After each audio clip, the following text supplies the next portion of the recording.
இதில் வந்து previous year question 2001லேருந்து வந்து நேற்று வீடியோ போட்டிருந்தேன்.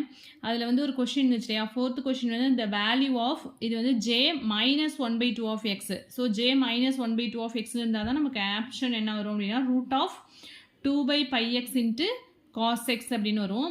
இங்கே வந்து ஜே 1/2 ஆஃப் எக்ஸ் அப்படின்னு, அதாவது இங்கே ப்ளஸ் 1/2 ஆஃப் எக்ஸ் அப்படின்னா அதுக்கு வந்து ஆப்ஷன் என்ன அப்படின்னா root of 2/πx into sin x. ஆக்சுவலாக வந்து ப்ரீவியஸ் இயர் கொஷினில் கேட்டிருந்தது என்ன அப்படின்னா நமக்கு வந்து ஜே மைனஸ் 1/2 ஆஃப் எக்ஸ் தான் கேட்டிருந்தாங்க. ஸோ அதுக்கு வந்து ஆப்ஷன் என்ன அப்படின்னா root of 2/πx into cos x. ஓகேவா? ஸோ நீங்கள் வந்து கொஷினை வந்து சேஞ்ச் பண்ணிக்கோங்க. இங்கே வந்து ஜே மைனஸ் 1/2 ஆஃப் எக்ஸ் வரும். ஓகேவா? ஸோ அதில் வந்து நான் வந்து ஆப்ஷன் வந்து சேஞ்ச் பண்ணி சொல்லியிருக்கேன் அந்த கொஷினில். அதுவுமே கரெக்ட் தான். அதாவது ஜே ப்ளஸ் 1/2 ஆஃப் எக்ஸ் அப்படின்னா வந்து root of 2/πx into sine எக்ஸ்னு வரும். ஜே மைனஸ் 1/2 ஆஃப் எக்ஸ் அப்படி root of 2/πx into cos X.